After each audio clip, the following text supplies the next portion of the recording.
और सीतापुर से बड़ी खबर, बाराबंकी से तिलक लेकर आए 8 साल बालक की निर्ममता पूर्वक हत्या कर दी गई है। सीतापुर के थाना गांव राजपुर पटवन भैंसी का पूरा मामला है। जी हाँ, बुआ का तिलक लेकर आए युवक का शव गन्ने के खेत में मिला है। पूरे शरीर पर कपड़े नहीं थे, दोनों हाथ बंधे थे, दोनों पैर बंधे हुए थे और गला उसी कपड़े से कसा हुआ था जिस कपड़े को बच्चे ने पहन रखे थे और उसकी अंडर गारमेंट से उसके मुंह को ठूंस दिया था बदमाशों ने। वही मौके पर पहुंची पुलिस ने जांच पड़ताल शुरू कर दी है। बड़ी और अहम खबर, रामनगर के अगानपुर से तिलक लेकर आए 8 वर्षीय बालक की निर्ममता पूर्वक हत्या कर दी गई है, जिससे जिले में सनसनी फैल गई। वही मौके पर पहुंची डॉग स्क्वाड की टीम और पुलिस जांच पड़ताल कर रही है। बड़ी और अहम खबर, बाराबंकी से आए सीतापुर में 8 साल बच्चे की निर्ममता पूर्वक हत्या की गई है। इस हत्या की वजह फिलहाल क्या है ये अभी साफ नहीं हो पाया है, लेकिन जिस तरह से कपड़े शरीर पे नहीं थे उससे यही लगता है कि उसके साथ कोई दुष्कर्म जैसी वारदात अंजाम दी गई हो, या फिर इस बात से भी इनकार नहीं किया जा सकता कि बदमाशों ने उसे मारने के लिए उसके कपड़ों को उतारा होगा और उन्हीं कपड़ों को फाड़कर उसी से बच्चे का गला कसा और बच्चे के दोनों हाथ पैर बांधे और उसी के अंडर गारमेंट से उसके मुंह में ठूंस दिया था। तो बड़ी और अहम खबर, सबसे चौंका देने वाली वारदात सीतापुर के थालगांव के राजपुर पटवन भैंसी गांव में तिलक लेकर आए अपनी बुआ की युवक की हत्या कर दी गई, बालक की हत्या कर दी गई। तस्वीरें देख सकते हैं। वारदात के बाद मौके पर पुलिस पहुंची है और जांच पड़ताल में जुटी है।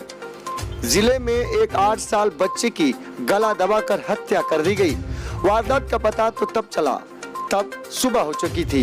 यह बच्चा बाराबंकी से थाना रामनगर अंतर्गत अगानपुर के रहने वाले श्याम सिंह अपने बड़े भाई की पुत्री क्षमा के तिलक लेकर 26 मई को आए थे और बाराबंकी से सीतापुर के थाना थानगांव क्षेत्र राजपुर पटवन भैंसी को पहुंचे थे।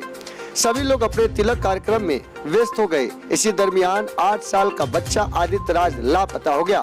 पूरी रात खोजबीन की गई, लेकिन बच्चे का कोई पता नहीं चल सका। सुबह के समय गांव के बाहर गन्ने के खेत में बच्चे का शव नग्न अवस्था में मिला। मृतक के परिजनों का कहना है कि हम लोग रामनगर से करीब 4 बजे तिलक लेकर सीतापुर के इस गांव पहुंचे थे। सीतापुर तिलक ले जाते समय उन्हें करीब 2 घंटे का वक्त लग गया। तिलक में 20 से 25 लोग शामिल हुए थे, जो कि 2 मारुति वैन और 3 मोटरसाइकिल से यहाँ पहुंचे थे। रामपुर में कुछ लोगों को इंतजार करने के लिए परिजन वहां रुक गए। बाकी लोग रामपुर पटवन गांव करीब 6:30 बजे पहुंच गए। बालक अपने पिता के साथ तिलक कार्यक्रम में पहुंच गया। तिलक समारोह में पर्दा सिनेमा चल रहा था।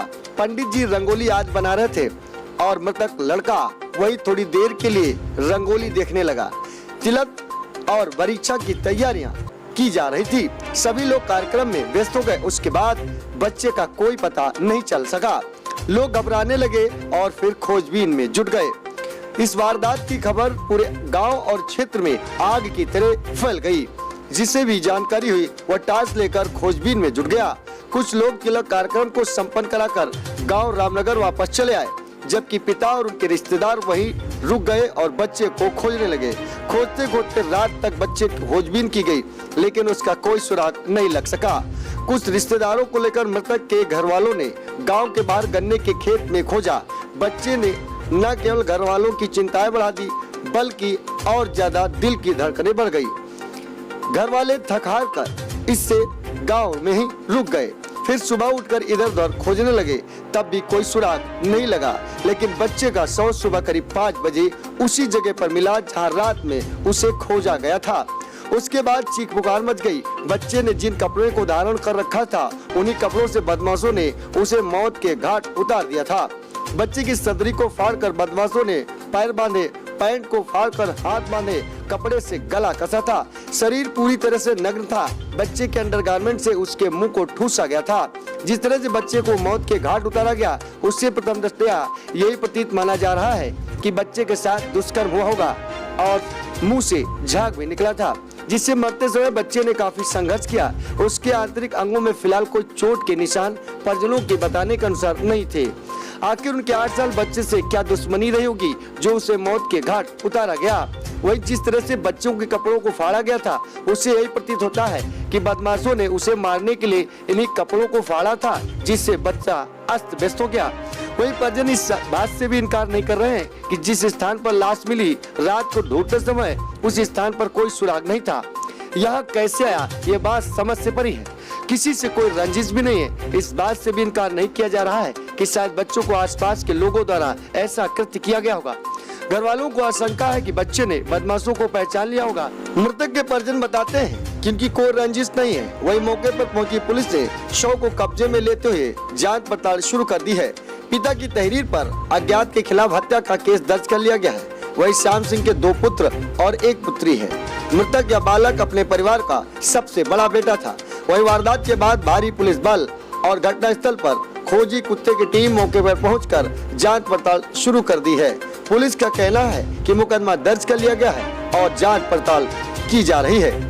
ध्रुव गोस्वामी, वैशाली एक्सप्रेस न्यूज, सीतापुर, उत्तर प्रदेश।